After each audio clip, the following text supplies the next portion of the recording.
In 2018, last selfie on Instagram exposes hidden clues. The disappearance that shocked the country. The digital footprint. The morning sun cast long shadows across the bustling streets of San Francisco, California, on March 15, 2018. For most residents of this iconic city, it was just another Thursday. But for the Martinez family, it would become the day their world changed forever. 23-year-old Isabella Martinez had always been what her friends called a social media butterfly. Her Instagram account, A Bella Lives Life, boasted over 15,000 followers who eagerly awaited her daily posts, documenting life in the Bay Area. Isabella worked as a marketing coordinator for a tech startup in Soma, and her feed was a carefully curated blend of coffee shop discoveries, sunset shots from Twin Peaks, and the kind of authentic moments that made her followers feel like they knew her personally. On that fateful Thursday morning, Isabella posted what would become her final selfie. The image showed her standing in front of the iconic painted ladies on Alamo Square, her dark hair catching the morning light, wearing a vintage denim jacket and her signature smile. The caption read, "New beginnings require new perspectives. Sometimes you have to step outside your comfort zone to find what you're really looking for." Calf life. New chapter. Trust. At first glance, it seemed like another typical Isabella post. But for those who knew her well, something felt different. Her mother, Carmen Martinez, would later tell investigators that the caption didn't sound like her daughter's usual optimistic tone. There was something almost melancholic about it, a sense of finality that seemed out of character for someone who typically radiated positivity. Isabella's best friend since college, Sarah Chen, noticed it too. Bella always wrote these upbeat, encouraging captions, Sarah would recall months later. But this one felt like she was saying goodbye to something, or someone. When I saw it, I immediately texted her to ask if everything was okay. The text message Sarah sent at 10:47 a.m. read, "Hey babe, loved your post this morning, but are you doing all right?" The caption seemed a bit deep for a Thursday LOL. Coffee later? Isabella read the message. The blue check marks confirmed it, but she never responded. It was the first red flag in what would become a complex web of digital clues that would captivate the nation and leave investigators scratching their heads for months. By Thursday afternoon, Isabella had missed 2 important meetings at work. Her supervisor, David Kim, initially assumed she might be running late due to San Francisco's notorious traffic or public transit delays. But as the hours passed and calls to her phone went straight to voicemail, concern began to grow. Isabella was incredibly reliable, David would later testify. In the 18 months she worked with us, she never missed a meeting without calling ahead. She was the kind of employee who would show up even when she was feeling under the weather. When she didn't show up and wasn't answering her phone, I knew something was wrong. The first sign that this was more than just a missed day at work came when Isabella failed to return home that evening. She shared a cozy 1-bedroom apartment in the Mission District with her roommate Julie Watson, a graduate student at UCSF.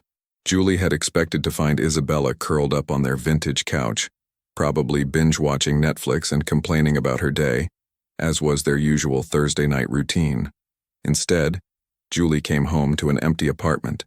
Isabella's bed hadn't been slept in, and her work laptop was still sitting on the kitchen counter where she typically left it each morning. Her phone charger was plugged in by her bedside table, which struck Julie as particularly odd since Isabella was notorious for her phone battery anxiety and rarely left home without ensuring her phone was fully charged. "The first thing I did was check her Instagram," Julie recalled. "I thought maybe she had posted something about plans I didn't know about. But there was just that morning selfie and then nothing."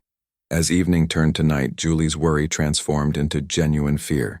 She began calling Isabella's friends, family members, and co-workers, hoping someone had heard from her. Each conversation followed the same pattern. Initial casual concern, followed by the dawning realization that no one had spoken to Isabella since early that morning. Carmen Martinez received Julie's call at 9:30 p.m. As a mother, she immediately sensed the gravity of the situation. "I knew something was terribly wrong," Carmen would later explain. "Isabella called me every day, usually during her lunch break. When she didn't call, I thought maybe she was just busy with work. But when Julie called me that night, my heart sank." The Martinez family lived in Hayward, about 30 miles south of San Francisco. Despite the late hour, Carmen and her husband, Roberto, immediately drove to the city to help search for their daughter. They spent the night driving through Isabella's usual haunts. her favorite coffee shops in the Castro, the gym where she attended yoga classes, and even the 24-hour diner in the Haight, where she sometimes went when she couldn't sleep. They found no trace of her. At 6 a.m. on Friday, March 16th, exactly 24 hours after Isabella's last confirmed sighting, the Martinez family filed a missing person report with the San Francisco Police Department. The case was assigned to Detective Maria Santos, a 15-year veteran of the force who specialized in missing persons cases. Detective Santos immediately recognized that this case was different from the typical missing person reports that crossed her desk. Most missing adults in San Francisco were either individuals struggling with mental health issues or substance abuse, or cases involving domestic disputes. Isabella Martinez fit none of these profiles. She was a young professional with a stable job, strong family relationships, and a solid group of friends, Detective Santos noted in her initial report. There were no indicators of depression, no financial troubles, no recent breakups or family conflicts. On paper, Isabella had every reason to be exactly where she was supposed to be. The detective's first step was to examine Isabella's digital footprint, starting with that final Instagram post. In 2018, social media investigations were still relatively new territory for many law enforcement agencies, but Detective Santos had been an early adopter of digital forensics techniques. What she discovered in Isabella's Instagram account would prove to be both fascinating and frustrating. The account showed a young woman who seemed to be living her best life. Career success, strong friendships, family connections, and a genuine enthusiasm for her adopted city of San Francisco. But as Detective Santos dug deeper, she began to notice subtle patterns that suggested all was not as perfect as it seemed. In the weeks leading up to her disappearance, Isabella's posts had become slightly less frequent. Where she once posted daily, sometimes multiple times a day, her activity had decreased to every other day. More significantly, the engagement on her posts had changed. While she still received hundreds of likes and dozens of comments, Isabella herself had stopped responding to comments from her followers, something she had previously done religiously. Detective Santos also noticed changes in the content of Isabella's posts. While still maintaining her positive, inspirational tone, there were subtle shifts in her language. References to new chapters and fresh starts appeared more frequently. She had posted several quotes about trusting your instincts and taking chances, which friends later said was uncharacteristic of someone who was typically very cautious and planned-oriented. The most intriguing clue came from analyzing the metadata of Isabella's final selfie. The photo had been taken at 8:23 a.m. on March 15th, geotagged at Alamo Square as expected. But when Detective Santos examined Isabella's phone records, she discovered something puzzling. The post hadn't been uploaded until nearly 2 hours later, at 10:15 a.m. For someone who typically posted photos immediately after taking them, this delay was significant. It suggested either that Isabella had saved the photo to post later, or that something had prevented her from posting it right away. Even more mysteriously, the photo had been posted from a location different from where it was taken. The cell tower data indicated the upload came from somewhere in the Soma district, near Isabella's workplace. As the investigation expanded, Detective Santos began interviewing Isabella's wider circle of friends, co-workers, and acquaintances. What emerged was a picture of a young woman who, despite her social media presence, had become increasingly private about certain aspects of her life. Several friends mentioned that Isabella had been taking more personal days from work in recent months, though she never explained what she was doing during these breaks. Her yoga instructor noted that Isabella had stopped attending her regular classes about 6 weeks before her disappearance, despite being one of the most dedicated students in the program. Most significantly, Julie Watson revealed that Isabella had been receiving mysterious phone calls in the weeks before she vanished. She would step out onto the balcony to take these calls, Julie explained. When I asked who it was, she would just say it was work stuff or family stuff. But the calls usually came at weird times, like really early in the morning or late at night. Phone records confirmed Julie's observations. In the 30 days before her disappearance, Isabella had received 17 calls from a number that wasn't in her contact list. The calls typically lasted between 3 and 12 minutes, and most occurred outside normal business hours. When Detective Santos traced the number, she discovered it belonged to a prepaid cell phone that had been purchased with cash at a convenience store in Oakland, a dead end that would frustrate investigators for months. The mystery deepened when the detective examined Isabella's financial records. Her bank account showed no unusual activity in the days leading up to her disappearance. She hadn't withdrawn large amounts of cash, made any unusual purchases, or shown any signs of planning to leave town. Her credit cards hadn't been used since a small purchase at a coffee shop near her office on the morning of March 15th, a transaction that occurred at 7:45 a.m., just before she would have headed to Alamo Square to take her final selfie. The community responds. As news of Isabella Martinez's disappearance spread throughout San Francisco, the community response was immediate and overwhelming. Her story struck a chord with residents of a city that, despite its reputation for innovation and progress, struggled with issues of safety and security that affected everyone, but particularly young women living alone. Within 48 hours of the missing person report being filed, Find Isabella began trending on Twitter. Her Instagram followers, who had been following her daily adventures through the city, transformed from passive observers into active participants in the search effort. The same social media platforms that had documented Isabella's life now became powerful tools in the effort to find her. Sarah Chen took the lead in organizing the digital search campaign. Isabella had shared so much of her life with her followers, Sarah explained to local news reporters. We felt like we knew exactly where she liked to go, what her routines were, what made her happy. If anyone could help find her, it would be the people who had been virtually living her life alongside her. The social media campaign was unlike anything San Francisco had seen before. Followers began creating detailed maps of Isabella's favorite locations based on her Instagram posts, marking everything from her regular coffee shop on Valencia Street to the hiking trails in Marin County where she posted weekend adventure photos. Local businesses that had been featured in her posts shared her missing person flyer, and several offered rewards for information leading to her safe return. The response from the tech community was particularly noteworthy. Isabella's co-workers at the startup where she worked, along with employees from other Bay Area tech companies, leveraged their skills to create sophisticated online search tools.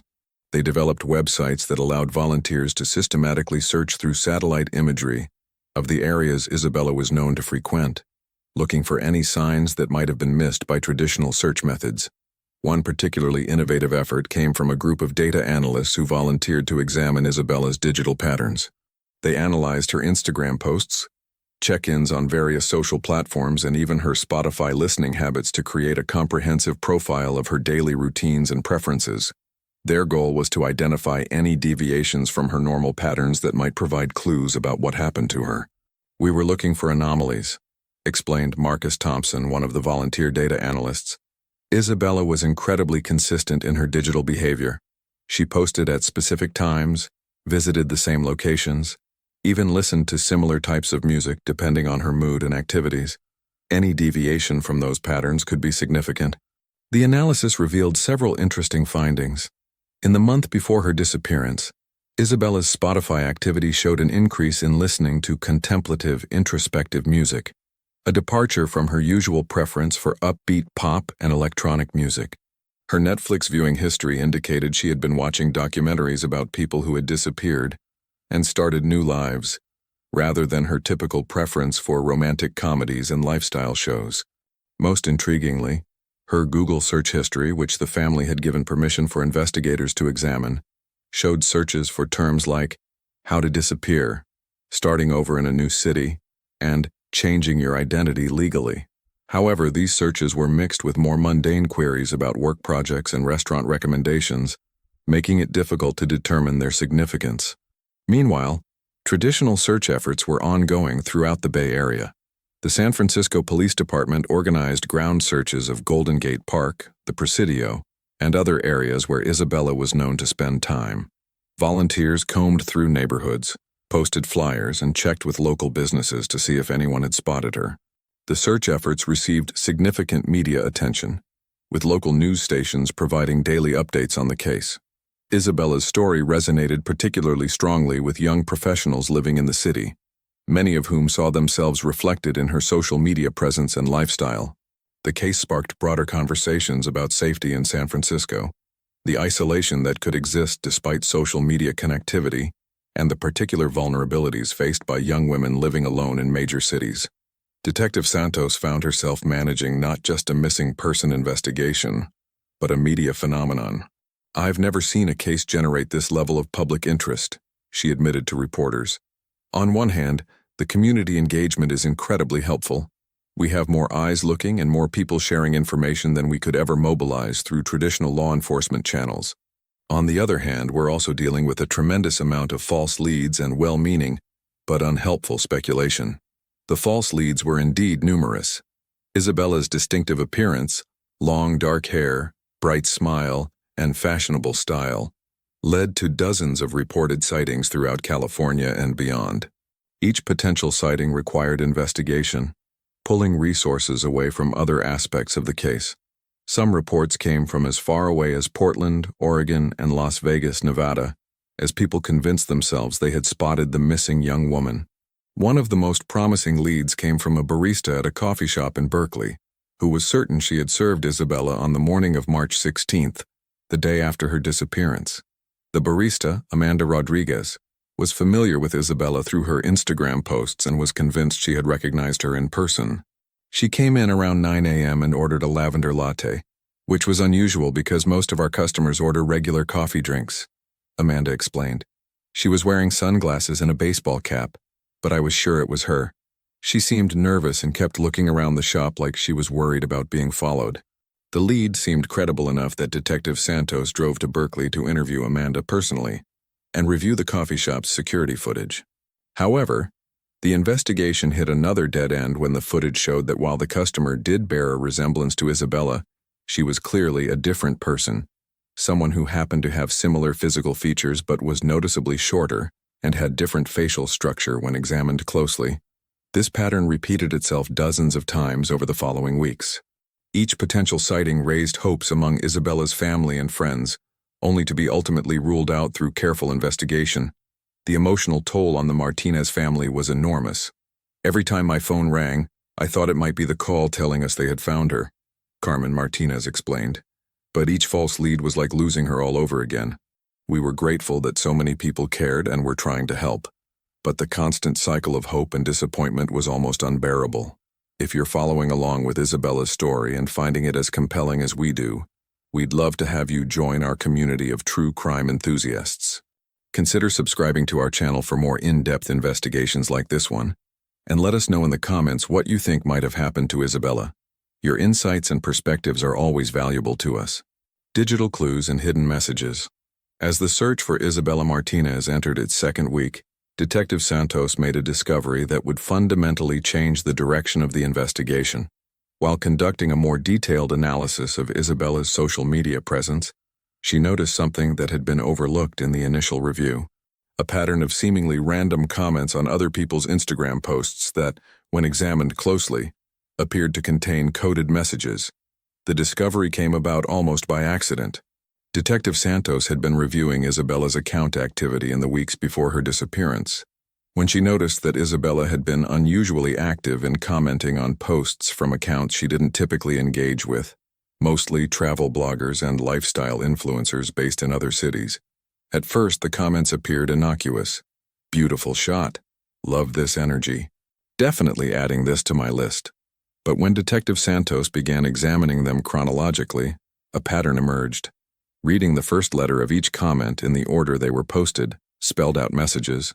"Need to leave soon" appeared in early February, followed by "someone watching" 2 weeks later, and finally "trust no one here" just days before her disappearance. It was like she was trying to communicate something without directly saying it, Detective Santos noted.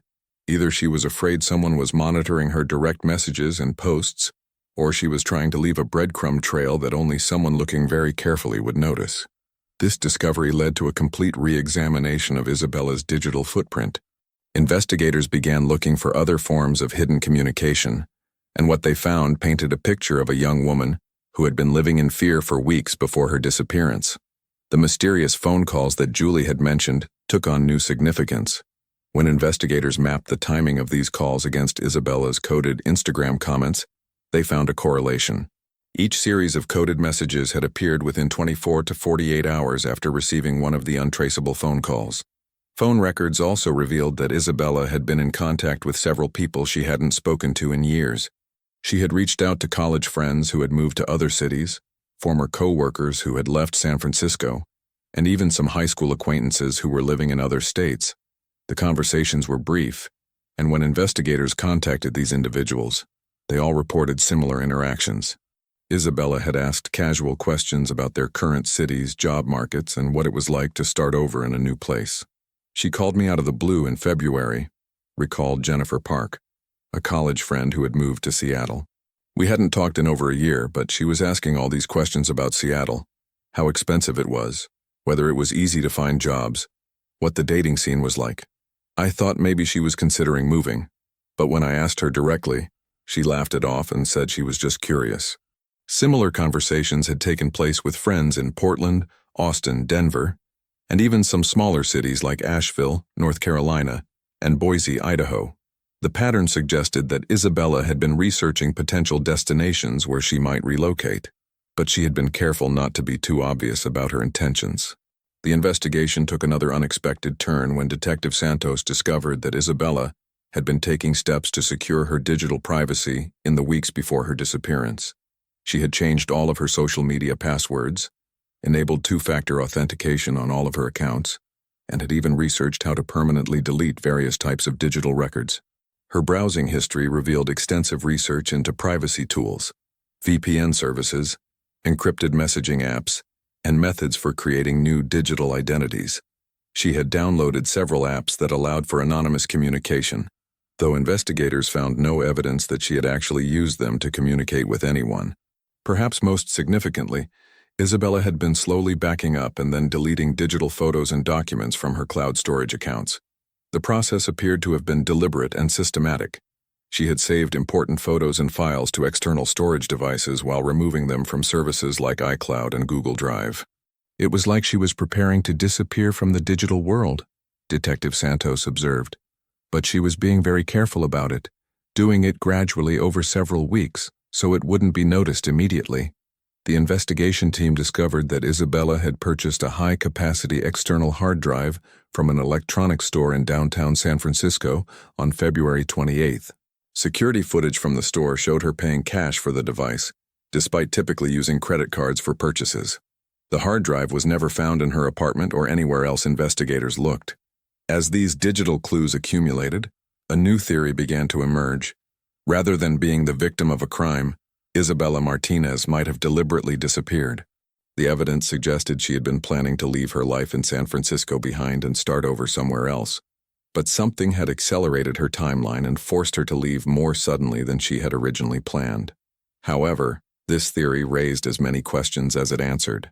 Why would someone with a stable job, strong family relationships, and active social life want to disappear? What could have made her feel so unsafe that she would resort to coded messages and elaborate digital security measures? And most puzzling of all, if she had been planning to disappear, why had she continued posting on social media right up until the day she vanished? The answer to some of these questions came from an unexpected source. Isabella's therapist, Dr. Rachel Hoffman, whom investigators had not initially known about because Isabella had been paying for the sessions in cash and had not listed them on her insurance. Dr. Hoffman, bound by patient confidentiality, even after Isabella's disappearance, was initially reluctant to share information. However, after consultation with her legal advisors and given the circumstances, she agreed to provide general information about Isabella's state of mind without revealing specific details of their sessions. "I can confirm that Isabella had been experiencing significant anxiety in recent months," Dr. Hoffman stated carefully.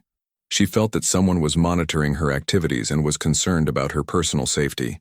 "While I cannot discuss specifics, I can say that her fears appeared to be based on real experiences, rather than paranoid delusions." This revelation reframed everything investigators thought they knew about the case. Isabella hadn't been planning a spontaneous fresh start. She had been preparing to flee from something or someone that posed a genuine threat to her safety. The challenge now was determining who or what Isabella had been afraid of, and whether her disappearance had been successful escape or if she had encountered the very danger she had been trying to avoid. The investigation deepens, with the revelation that Isabella Martinez had been living in fear and potentially planning her disappearance. Detective Santos knew she needed to expand the scope of the investigation significantly. The case had evolved from a missing person inquiry to something much more complex, possibly involving stalking, harassment, or even more serious criminal activity. The detective's first step was to conduct a thorough review of Isabella's entire digital history, not just her social media presence. This required obtaining additional warrants and working with various technology companies to access deleted files, archived messages, and other digital traces that might reveal who had been making Isabella feel unsafe. The breakthrough came when investigators gained access to Isabella's email accounts, including a secondary Gmail account that her family and friends had been unaware of. This account, which Isabella had apparently used for more sensitive communications, contained a treasure trove of information about what had been happening in the weeks before her disappearance. The most significant discovery was a series of emails between Isabella and a private investigator based in San Jose named Michael Chen, no relation to her friend Sarah. The correspondence, which began in January 2018, revealed that Isabella had hired Chen to investigate what she believed was stalking and harassment. According to the emails, Isabella had first become aware of being watched in December 2017. She had noticed the same person appearing in the backgrounds of her Instagram photos on multiple occasions, even when the photos were taken in different neighborhoods and at different times of day. Initially, she had dismissed it as coincidence. San Francisco, despite its size, could feel like a small town where you might run into the same people repeatedly. However, the pattern had become too consistent to ignore. The same individual, a man in his 30s with distinctive tattoos on his forearms, had appeared in the background of photos taken at her gym, outside her office building, at a restaurant in the Mission, and even in shots taken during weekend trips to Napa Valley and Monterey. At first I thought I was being paranoid, Isabella had written to the private investigator. But when I started going back through my photos from the past few months, he's in at least a dozen of them. It's like he's following me everywhere I go. Private investigator Chen had taken the case seriously and had begun conducting surveillance of his own, attempting to identify the stalker and gather evidence of his activities. His reports, which were included in the email correspondence, painted a disturbing picture of systematic harassment. Chen had identified the stalker as Marcus Webb, a 34-year-old software engineer who had been fired from his job at a tech startup in Soma in November 2017, just 1 month before Isabella first noticed being followed. Webb had no apparent connection to Isabella. They had never worked together, had no mutual friends, and moved in completely different social circles. The private investigator's surveillance revealed that Webb had been conducting extensive research into Isabella's life. He had created fake social media accounts to follow her online activities, had been visiting locations she frequented even when she wasn't there, and appeared to have been building a detailed profile of her daily routines and habits. Subject appears to have an obsessive fixation on the target, Chen had written in one of his reports. He has been observed sitting in coffee shops she visits even on days when she doesn't come in. He knows her schedule well enough to position himself in locations where she's likely to appear. Even more disturbing, Chen's investigation revealed that Webb had been escalating his behavior. He had begun appearing at Isabella's apartment building, lurking outside her gym, and had even followed her on dates with other people. In one incident, he had approached her car in a parking lot but had fled when Isabella had noticed him and reached for her phone. The emails showed that Isabella had been torn about how to handle the situation. Chen had advised her to go to police and seek a restraining order, but Isabella had been hesitant. She worried that official action might escalate Webb's behavior and make her less safe rather than more secure. "I keep thinking that if I ignore him, he'll get bored and move on to someone else," she had written. "But it's been months now, and if anything, he's getting more bold. I feel like I can't go anywhere without looking over my shoulder." The correspondence also revealed that Isabella had considered leaving San Francisco as early as February 2018. She had asked Chen about the possibility of relocating without Webb being able to track her down. The private investigator had provided detailed advice about how to disappear safely, gradually reducing digital footprints, securing new identification documents, and establishing a new life in a different location without leaving traces that could be followed. "The process needs to be gradual," Chen had advised. "Sudden changes in behavior or digital activity could alert the subject that you're planning to leave. The key is to make it look like normal life changes rather than an escape plan." This advice explained many of Isabella's actions in the weeks before her disappearance: the gradual reduction in social media activity, the research into other cities, the coded messages, and the systematic backing up and deletion of digital files. However, the email correspondence ended abruptly on March 10th, 5 days before Isabella's disappearance. Her last message to Chen had been urgent. "Something's changed. He knows where I live. He knows my schedule too well. I can't wait any longer. I have to leave now." Chen's response had been immediate and alarming. "If you feel you're in immediate danger, go to the police now. Don't try to handle this alone. If you absolutely must leave immediately, follow the emergency protocol we discussed. But please reconsider. Disappearing suddenly is much more dangerous than doing it properly." There had been no further communication between them. Armed with this new information, Detective Santos immediately issued an APB for Marcus Webb. However, when officers went to the address listed in his employment records, they found that he had moved out of his apartment on March 14th, 1 day before Isabella's disappearance. Webb's former landlord reported that he had paid his lease termination fees in cash and had provided no forwarding address. His former employer confirmed that his final paycheck had been direct deposited to a bank account that had been closed the same day. Like Isabella, Marcus Webb had also vanished. The discovery of Webb's disappearance transformed the investigation yet again. Rather than being a case of voluntary disappearance, investigators now had to consider the possibility that Isabella's stalker had discovered her plans to leave and had either prevented her escape or had followed her to whatever destination she had chosen. Credit card records for Webb showed unusual activity in the days before both disappearances. He had purchased camping gear, non-perishable food, and a used vehicle from a private seller, transactions that suggested he might have been preparing for an extended period of living off the grid.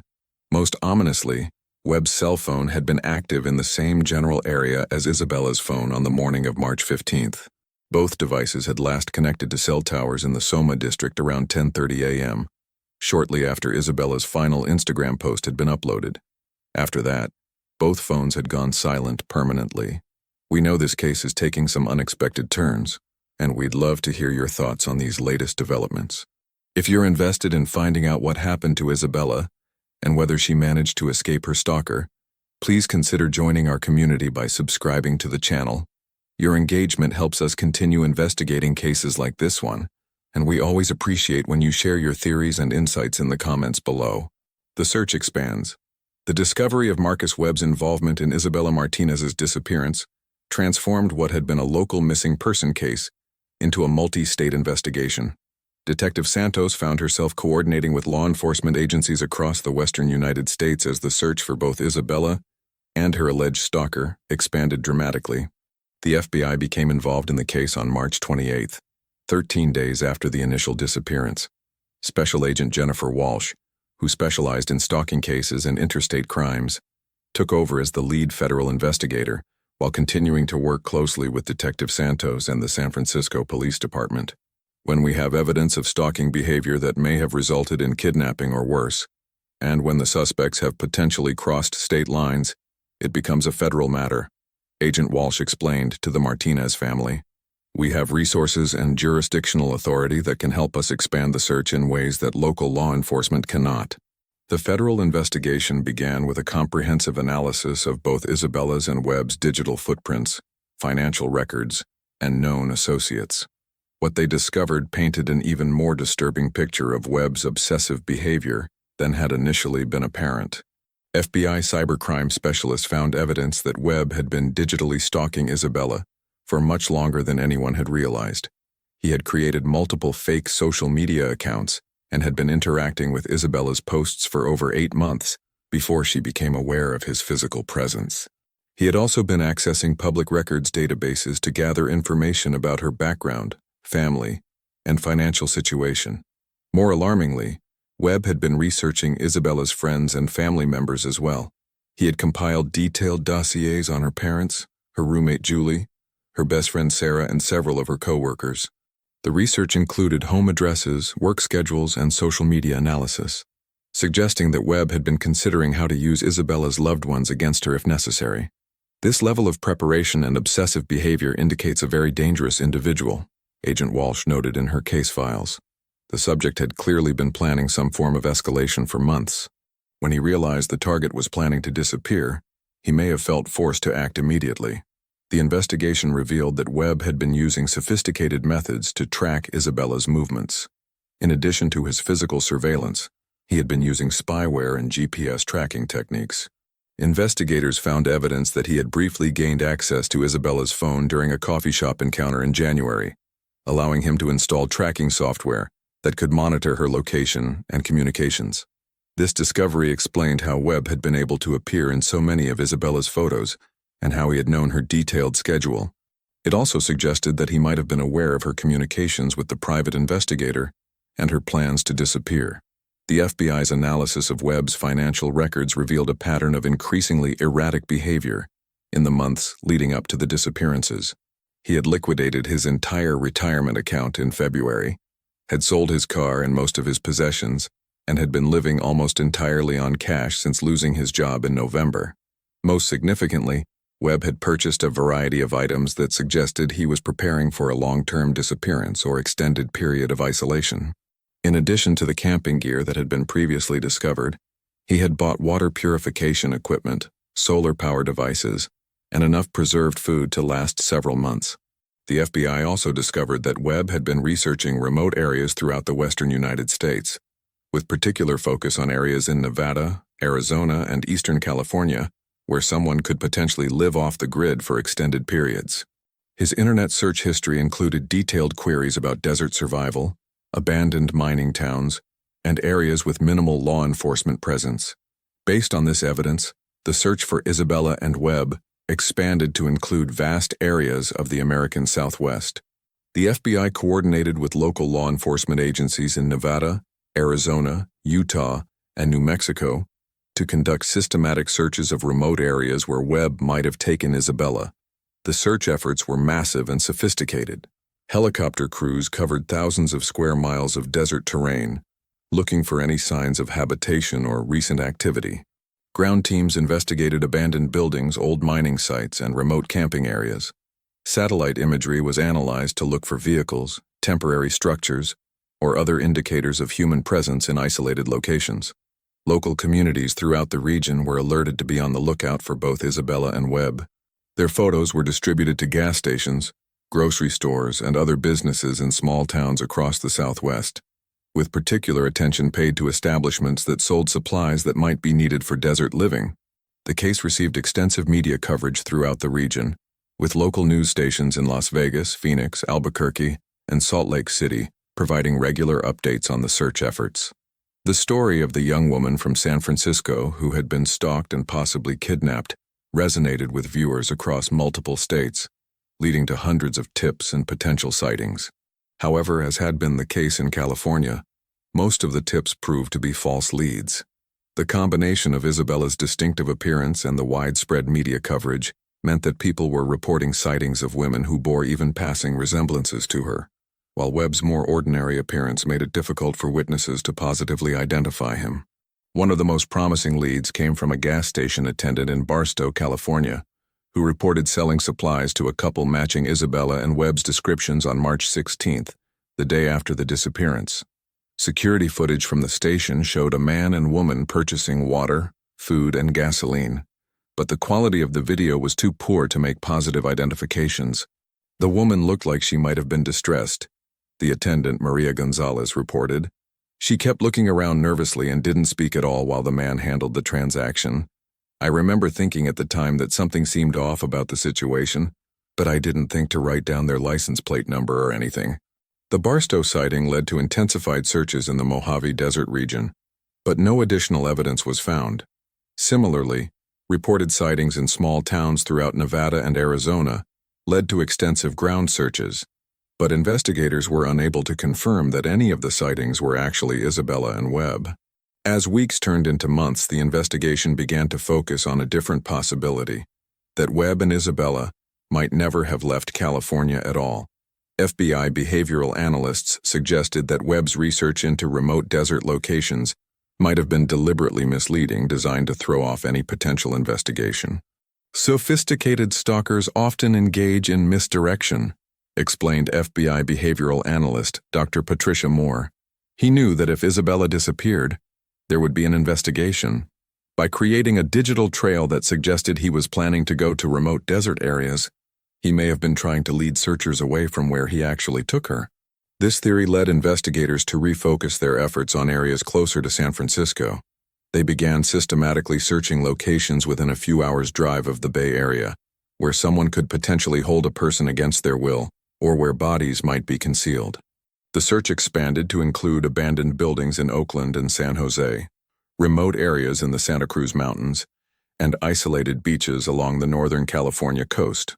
Each location was methodically investigated, with particular attention paid to any sites that Webb might have scouted during his months of preparation. During this phase of the investigation, authorities made a disturbing discovery that added new urgency to the search. While investigating Webb's background more thoroughly, they found evidence that Isabella might not have been his first victim. Records from his previous city of residence, Portland, Oregon, showed that a young woman named Stephanie Liu had gone missing in 2016, while Webb was living in the area. Liu, a 25-year-old graphic designer, had reported being stalked by an unknown individual in the weeks before her disappearance. She had vanished after leaving work one evening, and despite extensive searches, no trace of her had ever been found.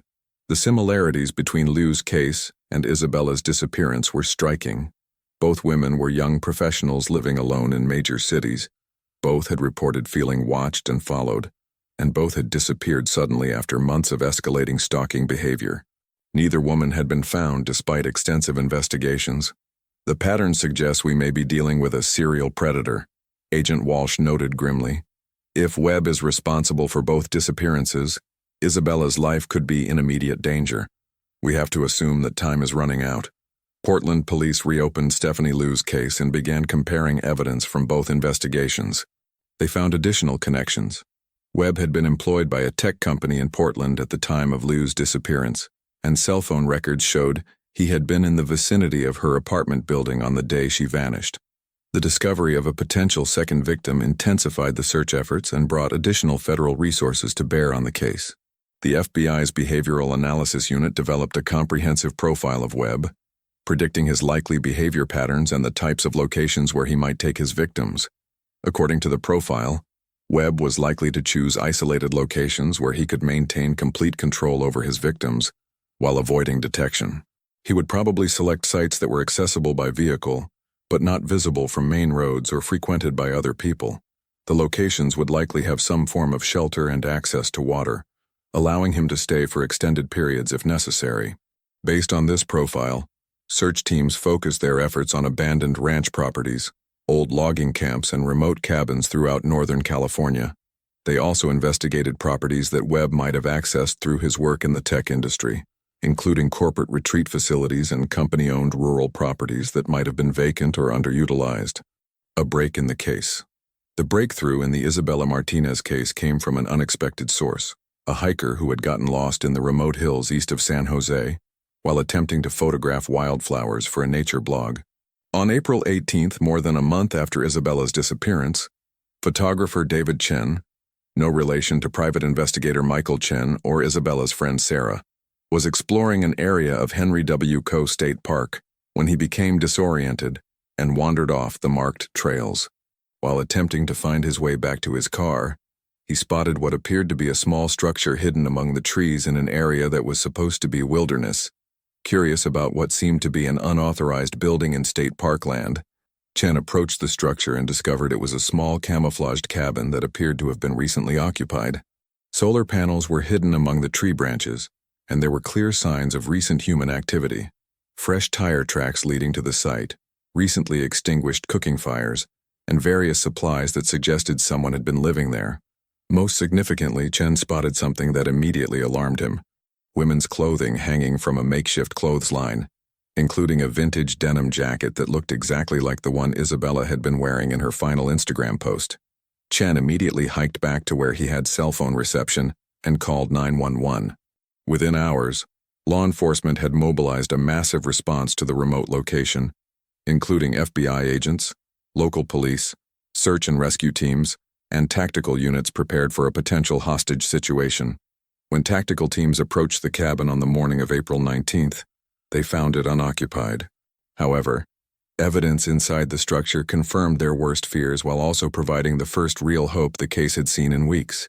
The cabin was clearly where Webb had been holding Isabella, Personal items belonging to both of them were scattered throughout the single room, along with extensive surveillance equipment that Webb had apparently been using to monitor the surrounding area for any approaching law enforcement or search teams. Most importantly, investigators found evidence that Isabella had been alive and had been trying to communicate with the outside world. Hidden beneath a loose floorboard, they discovered a small notebook in which Isabella had been keeping a detailed diary of her captivity, including information about Webb's behavior, his plans, and potential opportunities for escape. The diary entries, written in Isabella's distinctive handwriting, painted a harrowing picture of her weeks in captivity, but also revealed her strength and determination to survive. Day 12. He's becoming more paranoid, checking the monitors constantly. Says he saw helicopters yesterday, but I didn't hear anything. He's talking about moving to a different location soon. I have to be ready. Day 18. Found a loose board near the back wall. If I can get it open enough, I might be able to squeeze through. He usually sleeps heavily for about 2 hours before dawn. That would be my best chance. Day 25. He left for supplies and forgot to activate one of the door alarms. I got outside for about 10 minutes and left markers on trees leading away from the cabin. Hope someone finds them if something happens to me. The diary's final entry was dated April 17th, just 1 day before the cabin was discovered. He says we're leaving tomorrow morning, going somewhere even more remote. If I don't try to escape tonight, I may not get another chance. If anyone finds this, tell my parents I love them and I never stopped fighting. The diary entries provided crucial intelligence about Webb's state of mind and his possible plans. They also gave investigators hope that Isabella might still be alive, and that she had successfully escaped from the cabin on her own. Search teams immediately began looking for the tree markers that Isabella had mentioned in her diary, and they quickly found them. Small pieces of fabric tied to branches in a pattern leading away from the cabin toward a service road that connected to the main highway system. The trail suggested that Isabella had indeed escaped and was attempting to make her way back to civilization. However, it also raised new concerns about her safety. She had been held captive for more than a month, was likely in weakened physical condition, and was trying to navigate rough terrain in an area known for its dangerous wildlife and extreme weather conditions. The search for Isabella shifted into a rescue operation. Teams of searchers began following the trail she had left, while helicopters scanned the broader area for any signs of a lone individual trying to make their way through the wilderness. Meanwhile, investigators at the cabin made another crucial discovery: Webb's detailed planning materials, which revealed the full scope of his obsessive preparation for the kidnapping. He had been scouting the location for months, had installed the solar power system and other infrastructure gradually over time, and had stockpiled enough supplies to potentially hold Isabella captive for many months. Even more disturbing, the materials revealed that Webb had detailed contingency plans for various scenarios, including what he would do if law enforcement got close to finding them. His notes indicated that he had prepared multiple backup locations and had been ready to transport Isabella to even more remote areas if necessary. The planning materials also provided investigators with their first real insight into Webb's psychological state and his motivations. His writings revealed a delusional belief that he and Isabella were meant to be together, and that he was protecting her from what he perceived as the dangers and corruptions of modern urban life. She doesn't understand yet, but this is better for her, one of his journal entries read. Away from all the fake people and the constant pressure to perform for social media. Here she can be her real self, not the person she pretends to be online. The delusion was so complete that Webb apparently believed Isabella would eventually come to appreciate what he had done and would choose to stay with him voluntarily. His notes included detailed plans for building a more permanent structure and creating a completely self-sufficient life in the wilderness. However, Isabella's diary entries made it clear that she had never shown any signs of Stockholm Syndrome or acceptance of her situation. She had been planning her escape from the very beginning and had been carefully documenting Webb's behavior and routines to identify the best opportunity to flee. As search teams continued following Isabella's trail through the wilderness, they faced a race against time. April weather in the California hills could be unpredictable, with cold nights and potential storms that could be dangerous for someone without proper shelter or supplies. The hunt for answers. The search for Isabella Martinez in the wilderness east of San Jose became one of the largest rescue operations in California state history. More than 200 searchers, including professional rescue teams, volunteer organizations, and law enforcement officers, combed through nearly 50 square miles of rugged terrain, following the trail markers Isabella had left during her escape. The operation was complicated by the challenging geography of the region. Henry W. Coe State Park and the surrounding wilderness areas were known for their steep ravines, dense vegetation, and numerous creek beds that could be treacherous even for experienced hikers. For someone who had been held captive for over a month and was likely in weakened condition, the terrain posed serious dangers. Search teams worked in carefully coordinated groups, with each team responsible for a specific sector of the search area. Helicopters provided aerial reconnaissance, while ground teams followed Isabella's trail markers and looked for any other signs of her passage through the wilderness. On the afternoon of April 20th, searchers made a significant discovery about 2 miles from the cabin, a small campsite where Isabella had apparently spent at least one night during her escape. The site showed clear signs of careful preparation. She had constructed a basic shelter using branches and leaves, had gathered water from a nearby stream, and had even built a small fire that she had carefully concealed and extinguished. The campsite shows that she was thinking clearly and using good survival instincts, noted rescue team leader Captain James Rodriguez. She knew enough to find water, create shelter, and avoid creating obvious signs that might help her captor track her. These are all positive indicators that she was in relatively good condition and was making smart decisions about her escape route. Personal items found at the campsite included a small piece of paper with what appeared to be a hand-drawn map, showing her planned route toward the nearest road. The map demonstrated that Isabella had a good understanding of the terrain and was methodically working her way toward safety rather than wandering randomly through the wilderness. However, the discovery of the campsite also revealed a concerning development: evidence that someone else had been in the area recently. Bootprints found near Isabella's shelter were too large to be hers and appeared to be from heavy hiking boots that were different from the shoes Isabella had been wearing when she escaped. The bootprints raised the terrifying possibility that Marcus Webb had discovered Isabella's escape and was pursuing her through the wilderness. If true, it meant that Isabella was not just struggling to survive in difficult terrain, but was also being actively hunted by her captor. This discovery intensified the urgency of the search operation. Additional resources were called in, including specialized tracking teams and tactical units prepared to intervene if Webb was found pursuing Isabella. The search shifted from a rescue operation to a potentially dangerous law enforcement situation. FBI behavioral analysts worked to predict Webb's likely actions and state of mind. His detailed journals found in the cabin suggested that he would view Isabella's escape as a personal betrayal and would be highly motivated to recapture her. His familiarity with the terrain and his month of living in the wilderness gave him significant advantages over both Isabella and the search teams. Webb has had weeks to learn this area intimately, explained FBI behavioral analyst Dr. Patricia Moore. He knows the trails, the water sources, and the best places to hide.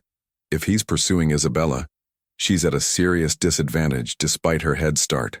The search took on an even more urgent character when weather reports indicated that a spring storm system was approaching the area. Rain and potentially cold temperatures could make survival much more difficult for Isabella, and could also wash away the trail markers and other signs that searchers were relying on to track her movements. On April 21st, as storm clouds began gathering over the search area, teams made another crucial discovery: fresh footprints from both Isabella and her pursuer near a creek crossing about 4 miles from the cabin. The prints suggested that Isabella had attempted to cross the creek, but had been forced to change direction, possibly because she had spotted Webb following her. The creek crossing became the focal point of an intensive search effort. Teams worked upstream and downstream from the crossing point, looking for any indication of which direction Isabella had gone after leaving the water. Helicopters focused their searches on the areas beyond the creek, where Isabella would have emerged if she had successfully crossed. The breakthrough came when a search dog team detected Isabella's scent along a ridgeline about a mile north of the creek crossing. The trail led to a cluster of large boulders that provided natural shelter and concealment, exactly the type of location where someone trying to avoid pursuit might take refuge. As search teams approached the boulder formation, they proceeded with extreme caution. If Isabella was hiding there, she might be injured or in a state of extreme fear and distrust. If Webb had found her location, the situation could be extremely dangerous for everyone involved. Search team leader Rodriguez made the decision to approach slowly and announce their presence clearly. hoping that Isabella would recognize them as rescuers rather than threats. "Isabella, this is search and rescue," he called out as the team moved closer to the boulders. "We're here to help you. Your family sent us to find you." The response was immediate and overwhelming. A weak voice from behind the largest boulder called out, "Help me, please, I'm here."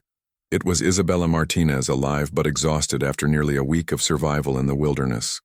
Isabella was found wedged into a small cave-like space between two large rocks, where she had apparently been hiding for at least 2 days.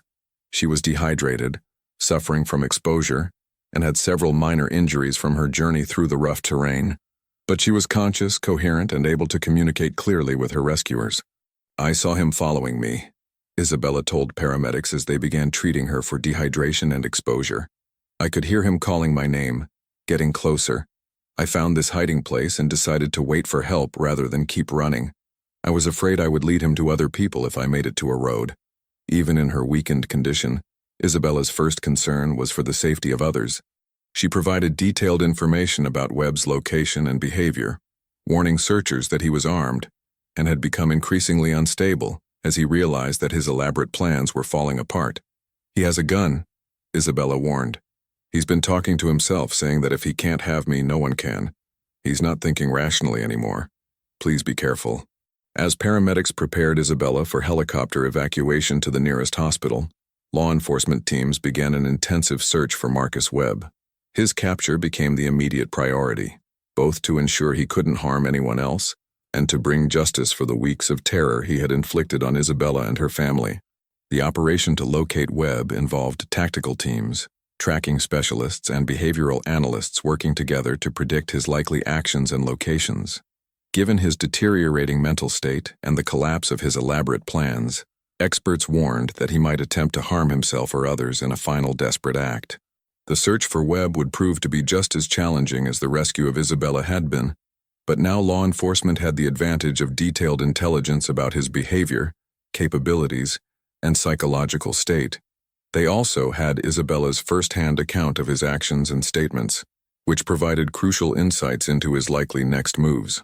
As Isabella was airlifted to safety and reunited with her family, the focus shifted to ensuring that Marcus Webb would face justice for his crimes and would never again have the opportunity to terrorize another innocent person.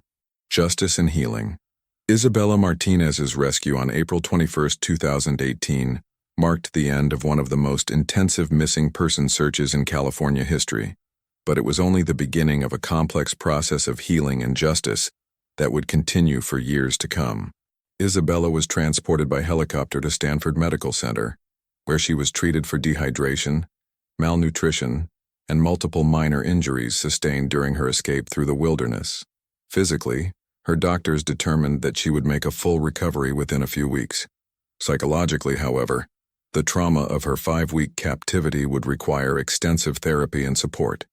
Isabella showed remarkable strength and resilience throughout her ordeal, noted Dr. Sarah Kim, the trauma psychologist who worked with Isabella during her hospital stay. Her survival was due not just to luck, but to her intelligence, determination, and refusal to give up hope even in the most desperate circumstances. While Isabella began her physical and emotional recovery, law enforcement continued their intensive search for Marcus Webb. The manhunt had become personal for many of the officers and agents involved, who had witnessed firsthand the terror and trauma that Webb had inflicted on an innocent young woman.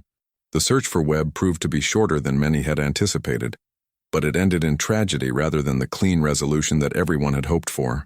On April 23rd, 2 days after Isabella's rescue, hikers in a remote area of the Los Padres National Forest, about 60 miles south of the original search area, discovered Webb's body near a cliff overlooking the Salinas Valley.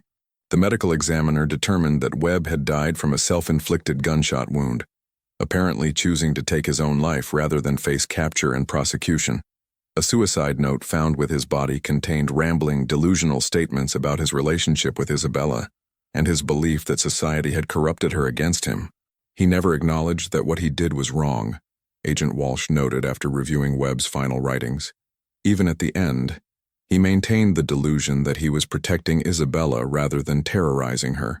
It's a reminder of how dangerous obsessive behavior can become when it goes unchecked. Webb's death meant that Isabella would never have to face the trauma of testifying against him in court, but it also meant that many questions about his behavior and motivations would remain unanswered. Investigators continued to examine his background and activities, hoping to understand how he had developed such an extreme obsession and whether there were warning signs that had been missed.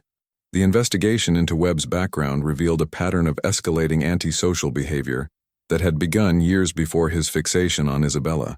Former co-workers described him as increasingly isolated and resentful, particularly toward women who he felt had rejected or ignored him.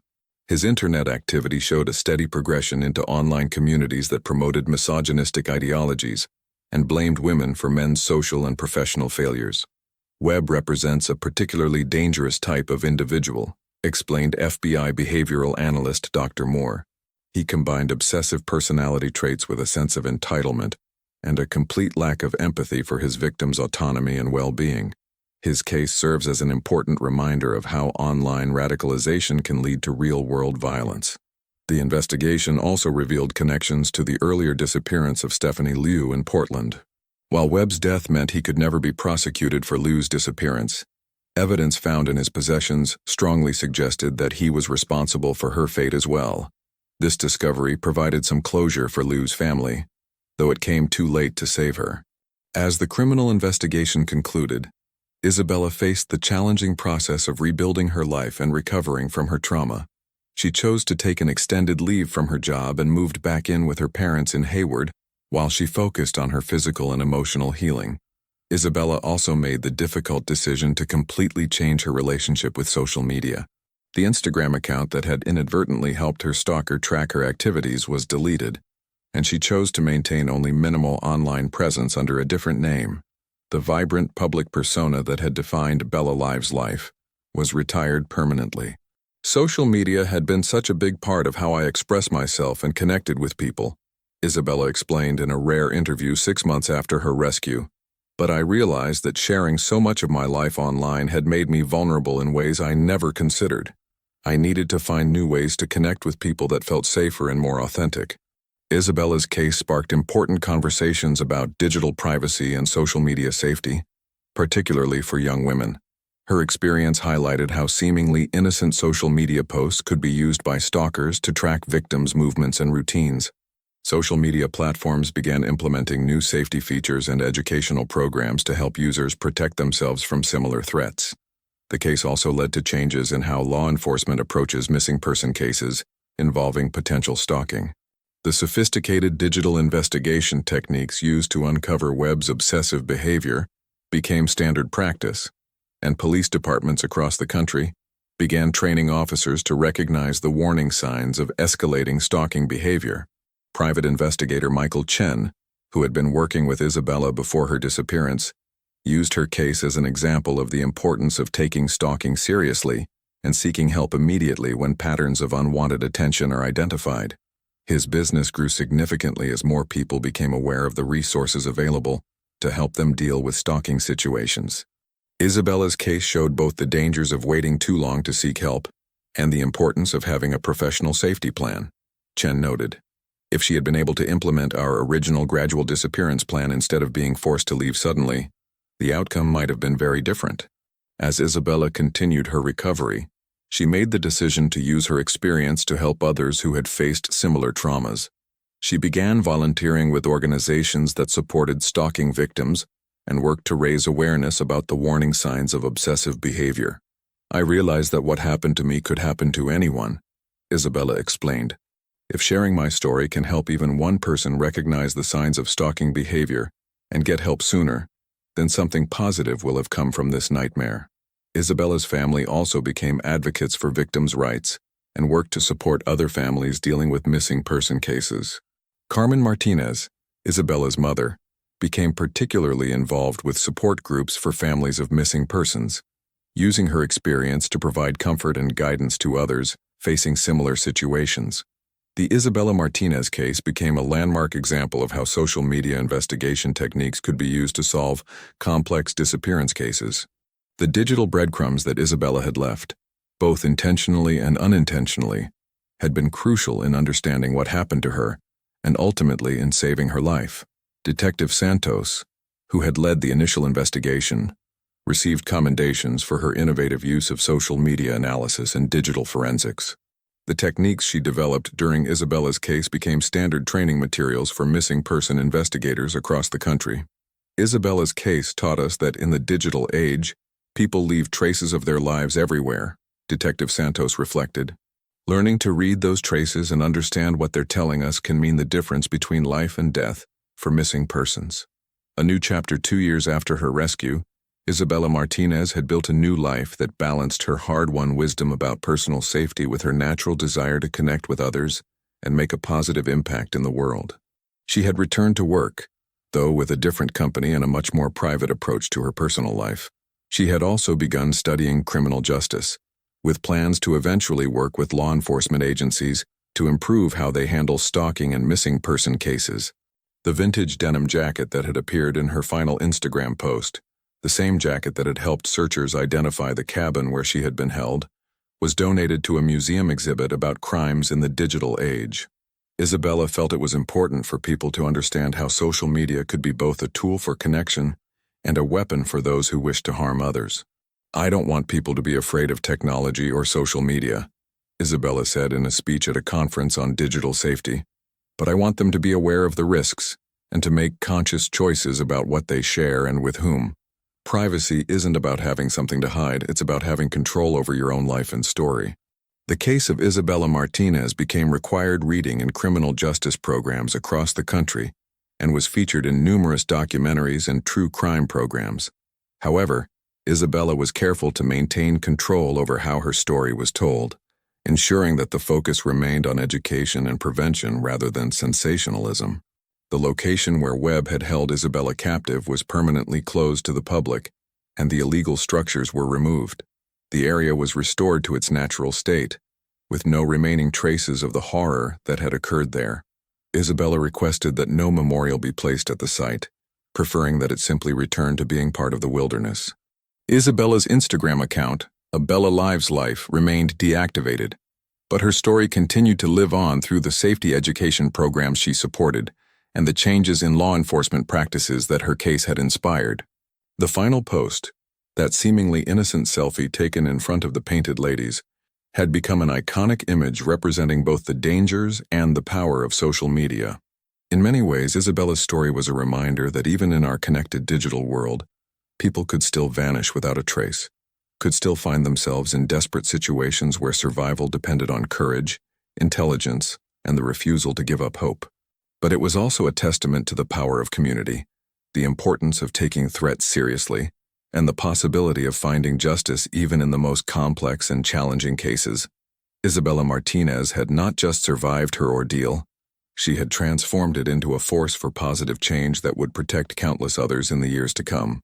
Her final selfie had indeed exposed hidden clues, but more importantly, it had sparked a national conversation about safety, privacy, and the responsibility we all share to look out for one another in an increasingly complex world.